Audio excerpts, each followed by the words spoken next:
Okay. So I'll call this the Site Plan Review Committee meeting to order, and I'll start with introducing those present. I'll start with Linda Travis with our Planning Department, Rick Nethery, Peter Nohammer, Commissioner, Councillor Christina Bazans, Councillor Kelly Broom, Councillor Bob Quapis, Councillor Tom Hempen, Sarah Neeson, Regional Councillor John Taylor, Dave Kerwin, and we have Matt Pavarini, who's taking notes for us, and our CAO, Bob Shelton. So we'll receive a presentation then. Who will be making the presentation? Mr. Rogers? Go ahead, Brad. Go ahead. Thank you, Mr. Mayor, members of council, senior staff. Pleased to talk about the 400 Park Avenue project. As you know, there's been a lot of discussions in the past, and there's been a lot of details that we've been preparing to justify the land use. So as a result, we're happy to have a discussion today on site plan matters. But what we're going to show you is not anything new other than what council was directed us to do with respect to 182 Church Street, and that's Ann Campbell's. We have a couple things that we want to talk about there. But with me today is Dan Burholtz, as you know, from the Rose Corporation, and Matt Bernstein from TerraPlan, and Matt's a landscape architect. So any questions that you may have, the details of landscape architecture, we're prepared to talk to that today and provide you with as many details as you'd like, because his plans are very detailed and they're complete. I think as everyone's aware of, there's 11 units that are being proposed in the school itself, and then there's 6 units on Botsford and 8 townhouse units on Church Street. The average size of some of those townhouse units is about 3,000 square feet, and that excludes the basement. Yeah, 3,200 includes the basement, 3,000 square feet excludes the basement, right? 2,000. 2,000 excludes the basement? Okay, I apologize. They're not that big. Yeah, so we do have an internal road. It's a little hard to see on the plan, but there is an internal road there with rear lane garages, and then there's an amenity area between the 2-car garage and the unit itself. I believe that everyone is aware of next slide, what we're doing at the school itself, but Dan's going to just take you to a few of those slides, and then we'll talk about a couple changes that we have for the Campbell home. Okay. So what you're looking at here is the Park Avenue frontage of the school building. There's a similar frontage on Victoria as well, but this is the Park Avenue main entrance. The project is designed to ensure the building is there for another 100 years or more. The proposed development will maintain all existing facades facing the streets. There'll be no major impact on the exterior of the building whatsoever, at least no negative impact whatsoever. We'll retain the character defining elements of the existing facades, which represents a positive adapted reuse of the existing school, and adheres to all the heritage conservation principles and the heritage bylaw that is specific to this location, to this property. And one thing we wanted to make note of in this is that the Heritage Committee identified the windows as a key concern, and we intend to provide a net benefit by replacing the inexpensive or dilapidated existing windows with that have been deteriorated substantially, and also have false top panes. We're going to replace them with efficient, like windows that actually look like the existing windows that were in place in the early 1900s. Yep. Okay. Excellent. Yep. Sure. So this is these are the elevations of the school itself. We have very detailed drawings from the surveys.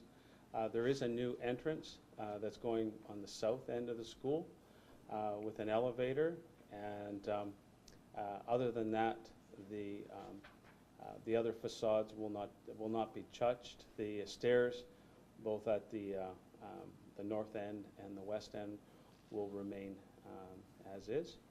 The only new addition will be that we'll be removing the existing, new addition that was put on, I don't know how many years ago, decades ago, which was the stairway at the back. There was a fire stairway that was put in. We are going to remove that and replace it with a new, similar, different width, but a similar type location that's going to have the elevator within it, and also, and so it'll create the barrier-free aspect of the building. And you'll see that, where's the elevation? Yeah, you can see it from the side as well over here. So these are the townhomes that are being proposed on Church Street. There's the next slide is an elevation and a cross-section showing the garages in behind both the townhouses on Church, and the cross-section on the bottom are the townhomes on Botsford. So that's the north elevation of the church and the south elevation of the church block. Right. The next slide is the Botsford. Oh, there's the Botsford one. So there's the rendering of the homes for Botsford, and that's the elevations for Botsford. Yeah. So the only one thing we brought up, I think, earlier on, potentially at the public meeting, I can't remember, there is one unique feature of the ones on Botsford, is that we, because there is an existing significant tree identified, obviously, by the town's arborist, we noticed it as well through our arborist, and we decided to design around the tree.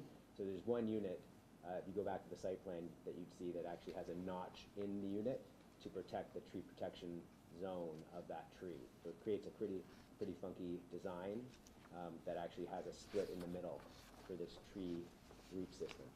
That's actually not on our property, it's on our neighbor's property. And these are the elevations of the garage at the back. Okay.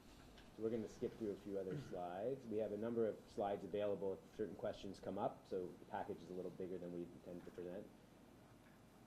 So this is these are some of the dimensions and the interface between the Campbell home and ours. And as of today, what we show on our plan is a setback of 1.5 meters to the wall of our first townhouse, and a total of 2.7 meters from wall to wall. And we were asked by council to have a look at this and to see if we can make that 3.0 meters instead of 2.7. And we are looking into that right now to see if we can narrow up a few units to get to 3.0 meters there. And the next, the changes I think you're aware of, because planning staff talked to them. This was our original design, and then we sloped the roof right there to create less of an impact. And next slide. So looking head on, that's how we've addressed one of the issues. And that's the Campbell home today. And the reason we had this in here was just to, Mrs. Campbell in her presentation made a comment about our heritage architect's opinion of the north face of this building. So there are these two windows and then these two smaller windows, and that we called this an extension, which she corrected and said it was actually a renovation of an existing part. But his opinion of this facade was that it was not intended to be one of the heritage features, and the heritage features were to be this facade here and the facade to the south. The purpose of this slide was simply to show the proximity of the existing home to the property line, just so you're all aware that the roof line is actually only inches from the property. This is all Oghuz. So this is a new slide, and essentially what we've done here is we had a conference call after our meeting last week with council, and we were speaking with the architects to see if there was a further change that we could make. And this sketch was introduced by one of the architects, and it's their opinion that we might be able to lower the roof line down by approximately 3 feet which would help, I think, Ms. Campbell with a visual impact on her home. So we're looking at doing that right now. It was just talked about last week, and we will continue to work on that further. So that drawing, I think, is new for council and staff today, and it's something that we just talked about last Friday. It's literally a piece of tracing paper that we scanned in, so it's very early on, and as Brad said before, the distance between the homes, as much as it seems like a small ask to create that full 3 meters, which was mentioned at the meeting last week, there are many ways to try to accomplish that, none of which are easy or quick, but we are certainly studying it as we speak. It's just we haven't been able to come up with anything definitive, and we do have a meeting, as you probably all are aware, at 3:30 this afternoon with Mrs. Campbell, and to talk about some of these ideas and to flesh them out a little further.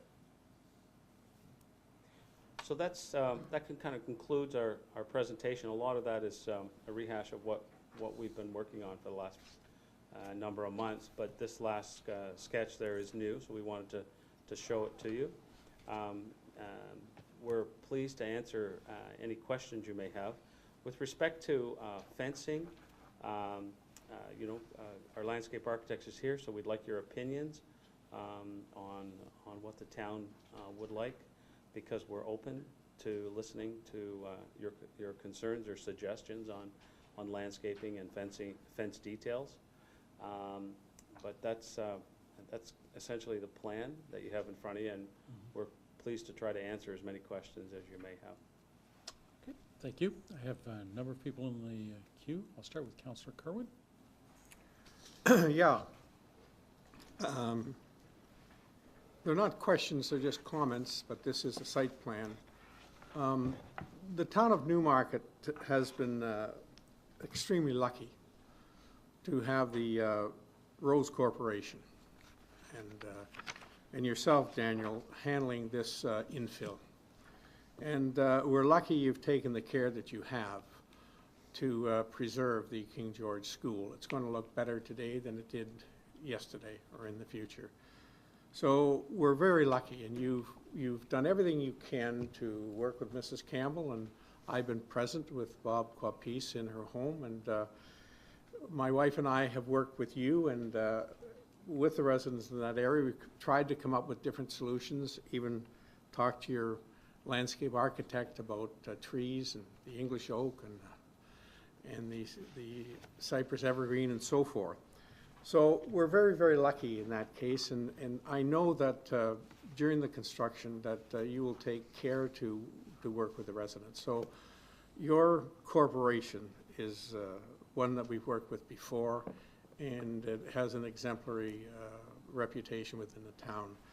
And secondly, you know, it's we have a new councillor in Ward 5. His name is Bob Quapis, and I've worked with him, and I met with Ann Campbell. Bob and I had even cookies and tea there with the late Tom Campbell and Ann Campbell. And I would say to the residents that in the town that we're lucky to have a person like Bob Quapis represent Ward 5, and we're lucky to have him on council. He's a man who has a backbone. He's not afraid to take on issues, and I watched him work with the bike lanes, and I've watched him work with this development. And I salute him, and I compliment him, and I admire him. So I know we're in good hands here. We're not going to always be 100% perfect, but all of us around this table have done our best. And we need accommodation in this town, and this one's going to be just a jewel. It's one we can look back on in 3 years, 5 years. And these issues, 5 years from now, 7 years from now, they'll work themselves out. And I took the opportunity to go to the Art Gallery of Ontario, and I sat in the Italia Galleria, and I looked across at what they've done on Dundas Street with the heritage and the new and the old, and it's just beautiful. And I know when this is all finished and people are living there that the issues will have faded, and people will walk away, and they'll be very happy with what you've done. So that's just my comment. Bob, you are a jewel to work with. I know we won't always agree on everything, but I know that you have a backbone. And that, to me, means everything. Thank you. Regional Councillor. Yeah, I like you too, Bob.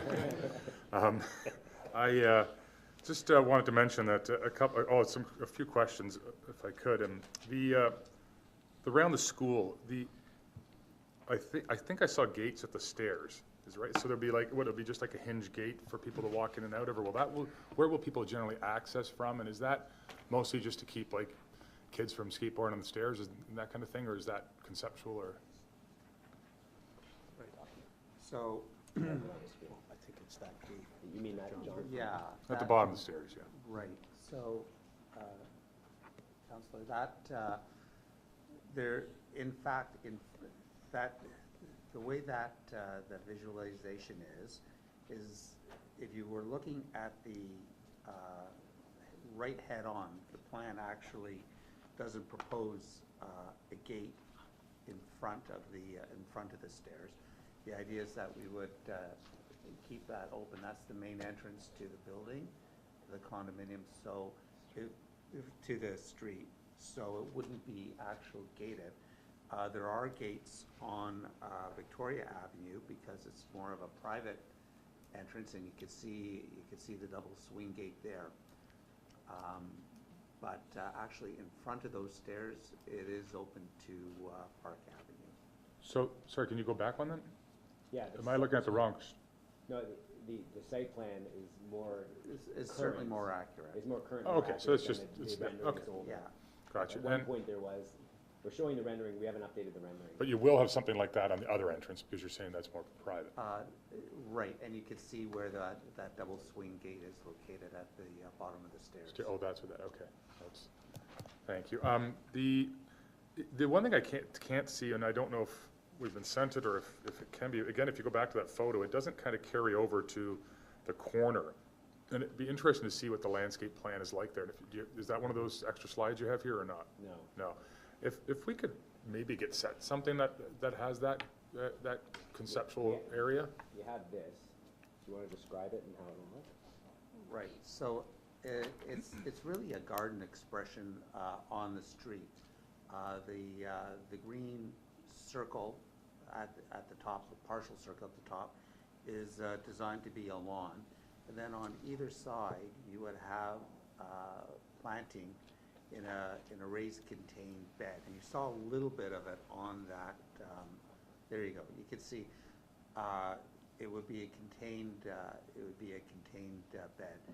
There actually would be a couple of trees in there. The reason they weren't shown on the rendering is because the trees would in fact hide the building, and Right. the building is important to see. But it would be a garden, it would be contained, so maintenance would be easy. It wouldn't look overgrown. And as I said before, it's more of a classic English type garden expression that does address the street. Behind it, there would be there's a walkway that bisects from one corner to the other corner, and then an outdoor courtyard. Right, well, no, actually, the circle. Right, yeah, that's an outdoor courtyard that would lead into a courtyard that would actually address the building.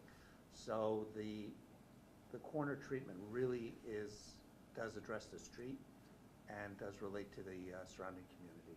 Okay, so the courtyard, which is basically the circle, even though it's two colors, I suspect that's just treatment. It's one kind of space because you can walk through.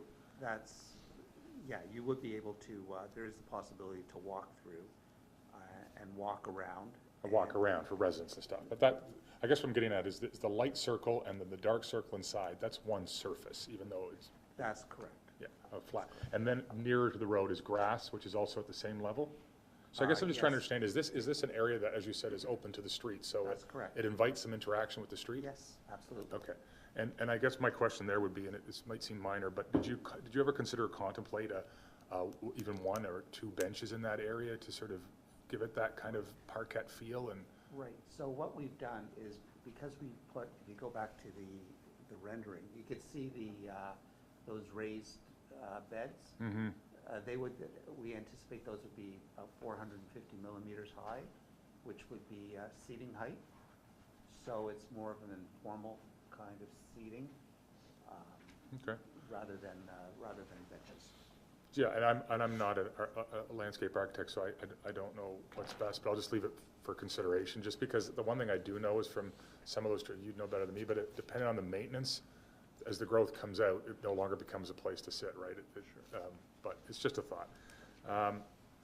The other thing I was, and I will say though, I think that the treatment of the landscape around the building it looks excellent. I mean, it looks like it'll be a very.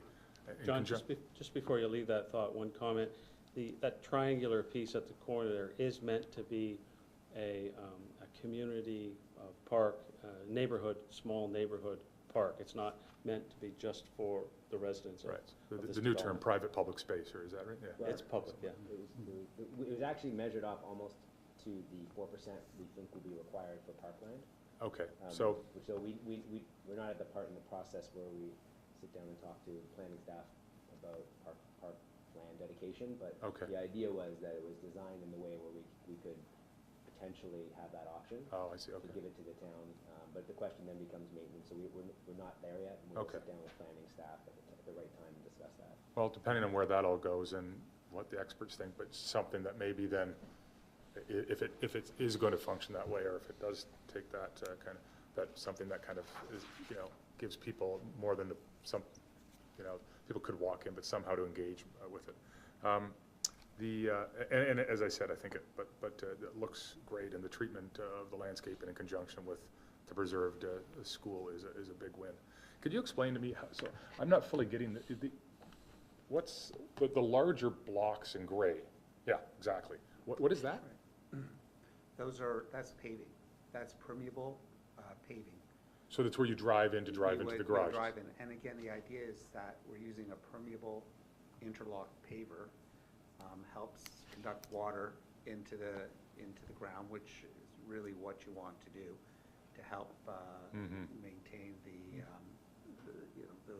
water in the ground. And it's designed to read as a pedestrian space as well.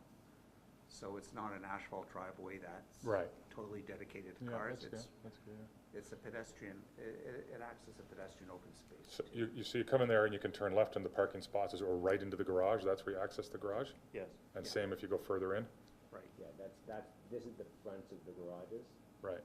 and so this is the long block, this is the short block, and so the long block, that's the garages facing this. Okay. And it's 6 meters wide, so it's very comfortable for turning in both directions. And what are those, the three places, there's some sort of curved lines going through? That's just an expression of different color pavers, Oh, okay. just to help break up the expanse, and again, give it more of a muse pedestrian kind of feel. Okay, and the last one would just be, and only if it's desirable by Ann Campbell, have you, or can you have the discussion, especially the landscape architect too, is there, I mean, I know it's not a big space, but is there types of plantings that could act as a buffer that wouldn't grow to be too large for the width of the space, et cetera? And again, only if that's something she desires, but I'm just wanted to explore whether that's been talked about or could be discussed this after. Right here? Yeah. Yeah, we haven't talked to her about landscaping. I'm sure she'll have some opinion on fencing, and we're happy to address that. But to date, we have not talked to her about landscaping that area. So maybe if possible this afternoon, fencing and landscaping are options, or what Yeah. could or couldn't make sense, yeah. Yeah. Okay, thank you very much. Thank you. Councillor Clapis. Thank you, Mr. Ray. Thank you for that presentation, and I got to commend you on the suggestion and rendering of dropping it 3 feet from the top. That's, I think, is going to go a long way, and so I'm glad to see that. The question that I had about this drawing or this rendering that you have on right now is looks like the public places, spaces are really well thought out. My concern is about the 11 units that we have in the residence for 11 units. If one of them decides to have let's say, an outdoor barbecue, in this case, would they be using that location, or is there any location for them outdoors that they can use? It's this area here. Go ahead, Dan. Do you mean here? Yeah, is there a place for the actual residents to use as That's their own the- private that's a outdoor? That's a private amendment, the area that Dan had indicated, right, Okay. is private amenity outdoor space dedicated to the people that are in the school or in the condominium. Okay, so they would not be forced to use the public space for That's their own, okay, Just- perfect. Just to further expand on that question, there are 3 units at the ground level, meaning at grade. Currently, it's the basement of the school, but we're not gonna call it the basement anymore, we're gonna call it the first level. And they come out on grade in this location, there's a few steps up. And so these units will have their own private patios, just for their own exclusive use. So this unit, and this unit. And then on the second floor, which is the current ground floor, they'll have a private patio here. So of the 11 units, 4 of them have their own independent private amenities. And then this area that Matt was just going over would be for the use of all 11 unit owners, but likely only for this, this Spaces. 7 that don't have their own private patios would probably use it more. This space as well, right? Yeah. And that space Yeah, is. both the darker spaces are intended for private, and then this triangle is intended for public. Okay. Now, going back to the 3 feet that you dropped down, in consideration of the Campbell's house, is that just below the fencing of the tower that they have? Where's that fit, do you know? Or is it in line with the actual rooftop that they have currently? Do you mean this, are you talking Yeah, about this 3 feet that, So you'll see that their roof line is, their roof line, the highest point of the roof line is slightly above, I believe, our current roof line. uh-huh, So we'd be 3 feet below their highest point, somewhere between their peak and this roof line. yeah. So we're, we draw a line across here, we'd sort of come in about there. And that would affect the 2 units that are at the end, not just the 1 unit? Yeah, the idea is, if you look over here, you see the whole line, the way we used to work is there was the similar difference between that roof line and then this roof line, and it would step up, and it would just, so it'd start up here, and it would step down, go over, step down, go over every 2 units, it would step down. So the idea we had is, why don't we create a step down equivalent to the step down on the right, so it's, you step up, then you step down, and then you step down. So if you look, and you can see that on the elevation here, the current elevation. See how it used to start up here Mhm. and step down like stairs as you get closer to park. Now the idea would be this one would be sort of the same as this one. This one would be down 3 feet, several steps. But the base would stay the same because obviously the grade's higher, so you'd lose this top set of windows. Basically, if you look at this top, instead of it being 4 pane, or what is it, 1, 2, 3, 4 panes high, it would now be 3 panes high on the top section. And again, they're studying it, they believe it's possible. Want me to go to that slide? There's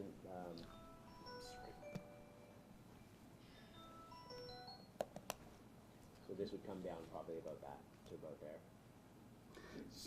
So if it's gonna come down that much, is that going to affect the gables at the same time? Or are they gonna be eliminated, or are they gonna be reshaped? The idea is that potentially these are false, these openings or parent openings theoretically could become windows, theoretically. They're looking at it. Or you just might drop the whole gable and just have it, instead of hitting the roof line at this window, it would hit it at this window. Mhm. Does that make sense? Yep. Imagine a full shift down 3 feet. But the maintain roof. But again, this came at 6 o'clock on Friday after some conference calls with our heritage architect and our architect and Brad and myself. So Bob, it would be for the last 2 units, that comment is correct, Yes. Okay. not just the 1 unit. Okay, thank you. And just for clarity, I did not pay Councillor Kerwin to say all the things that he did. And also for clarity, this is exploratory at this point. Absolutely You're not in a position to make commitments to do these things. Okay? Good. Absolutely exploratory. And one thing I wanted to put on the table is the idea that we took from the caveat presented by a number of the councillors mentioned it, the idea of doing something to deal with the idea that Mrs. Campbell felt like the towns were overwhelming her heritage house in some way. And we actually wonder and think potentially that she may look at this solution as more a way of appeasing that concern more than moving it over and making the 3 meters. So we don't know if, we believe that one would be a preferred alternative to both, having both the drop and the width, because if you look at the email that she sent after the fact, she was asking for 20 feet in line with the heritage, and we're not looking at that as an option. We're not exploring that as an option. So the 1 foot versus the 20 feet, we feel that the drop of the 3 feet might be better to appease the overwhelming aspect that she's looking to appease. So I hope that's in line with your intent. Does that make sense? I don't know if I just confused everybody or not. Yeah. Okay, thank you. Any more questions? That's it. Thank you. Councillor Bazance. Yes, thank you, Mr. Mayor. Thanks very much for the presentation. Just have a couple questions about the way the garages will work, because on the drawing it says covered garages, but in the pictures it almost looks like they're independent units, the garages. So is it just, so they will have doors on them? And so each unit will have one independent little garage. 2-car. Oh, a 2-car garage. It's a 2-car garage. Okay, and then they would access their little courtyard, their own private little courtyard, and then into the home that way. Correct. Okay, yeah, it wasn't quite clear on here, but in the drawings it did seem like it was. So what would be the plan then for clearing snow out of that area?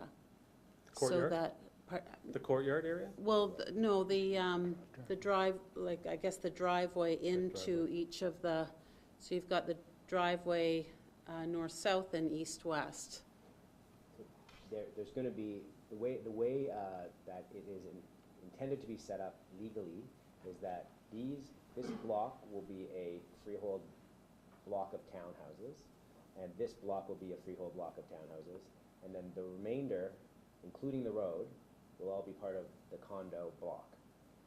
The condo will have the road within the condo block, and the towns will have a right through a neighborhood association, a legal document they'll sign when they buy the unit, that will give them the right to access their garage.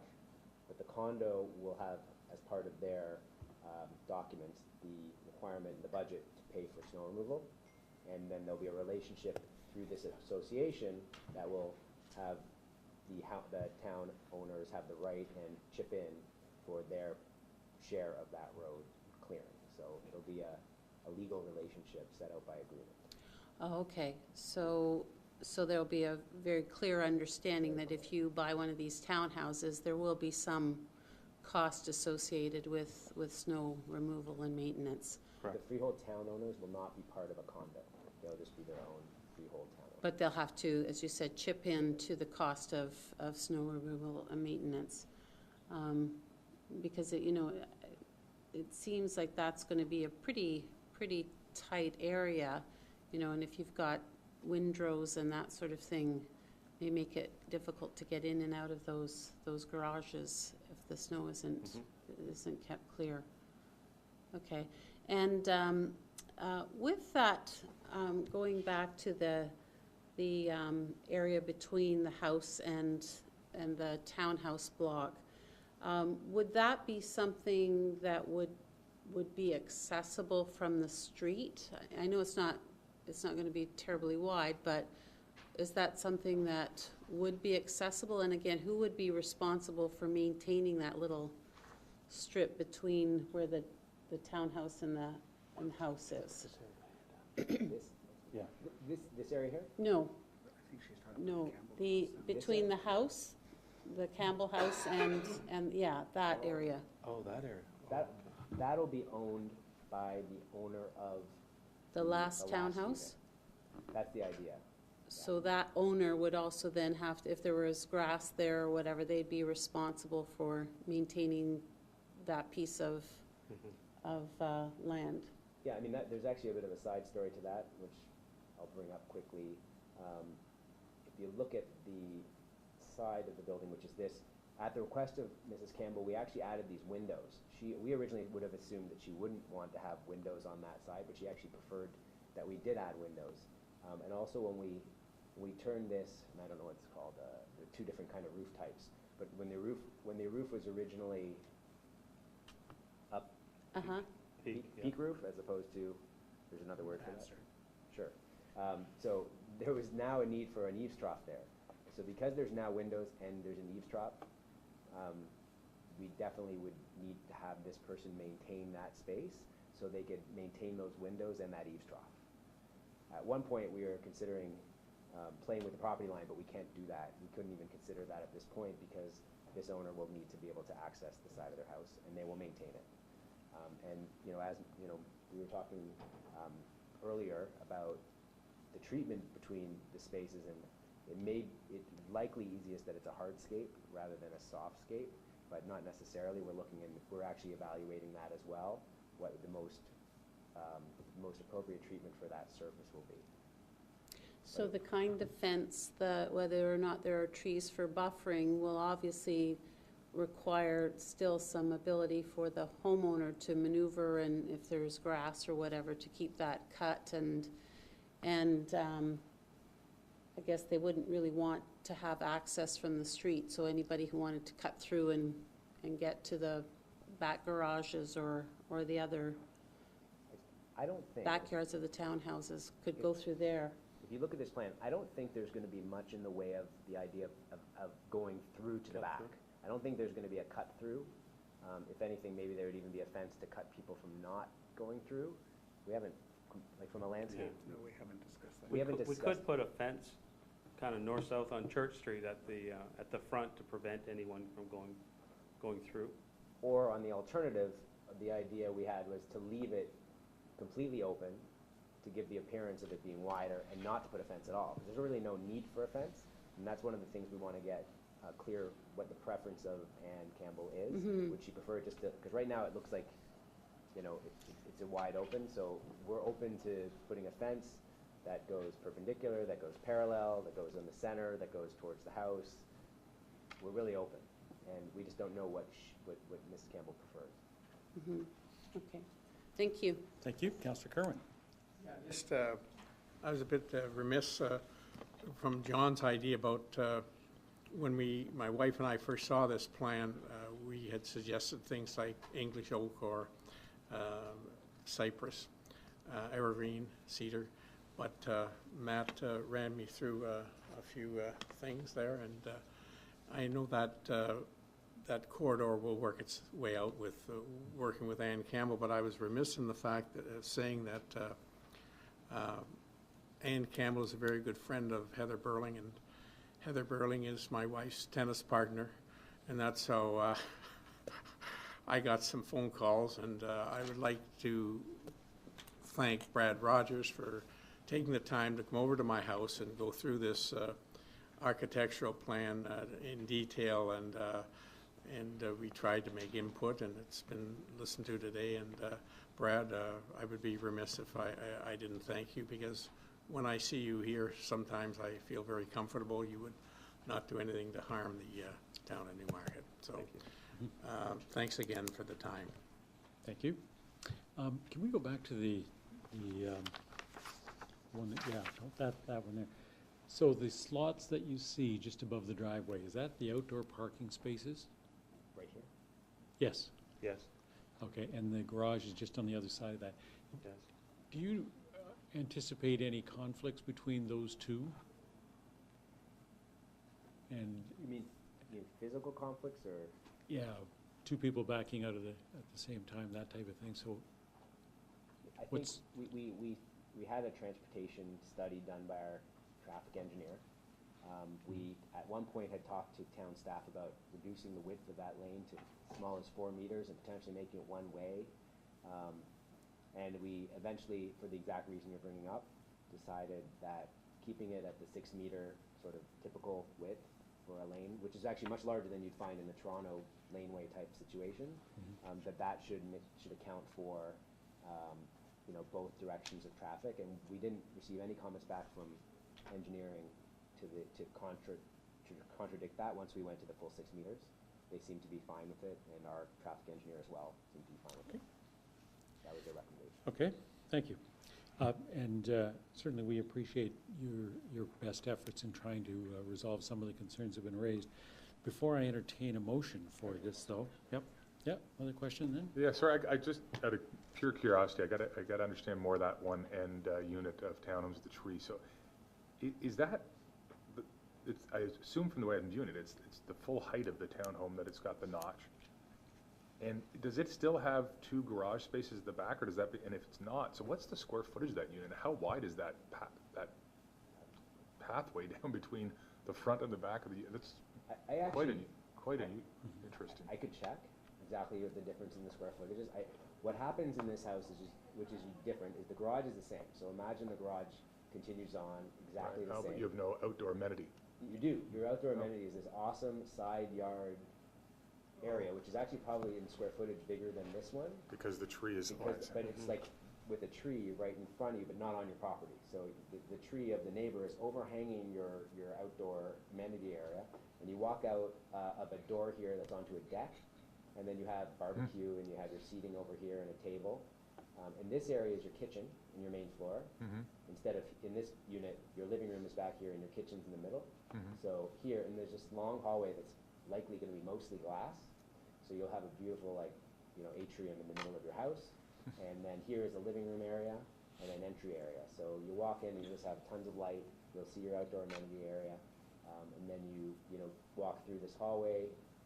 There'll be a stairway on the side that takes you upstairs. And then in this area, that's your back kitchen. And then you walk right into your garage directly from the kitchen. On the second floor, it's a bedroom, sort of like a two master suite. So there's a master suite here and a master suite here, and one's slightly bigger than the other, but they're both like with ensuite bathrooms. wow. And so what, is there some sort of fencing then too underneath the tree, but on this side of the trunk, so to speak, or? The property line, there was a question, engineering to back the retaining wall / foundation wall off the property line, so we pushed it off the property line a little bit, but other than that, there'll be a fence, obviously, because there's a grade issue here, so there'll be a fence along the side here. But it's a bit off the property line, so there's a bit of a setback to the rear yard of this house. Interesting. It's Thanks. gonna be funky, we're gonna charge extra for that one. It's a unique unit. We'll see. Yeah? We'll see how the market reacts. We're extra. Thank you. So before I entertain a motion with this, that the motion should be subject to council's approval for the site plan, not for the site plan, but for the official plan amendment and the zoning bylaw amendments, that it will be before council tonight, and that will need to go through due process. So this approval at site plan is subject to due process for completion of the other portion of that. Could I have a motion, please, with respect to the applications? And it would be subject also to the staff next steps and the reporting that they're seeking as well, would be part of that as well. So who would like to make that motion? Councillor Papis moves, and Councillor Kerwin seconds that. Any further discussion? All those in favor? That is carried. And then we'll have a motion to adjourn. Councillor Kerwin, Councillor Bazance, all those in favor? That's carried. Thank you. I know that one of the recommendations was the holding provision on the zoning for allocation, and I did speak with Bob Shelton prior to this meeting. I believe that it's council's thought that once the land use is in place and once we have maybe an executed site plan agreement, is that the correct time then to request lifting the H, or should we do that after tonight? I'm not sure.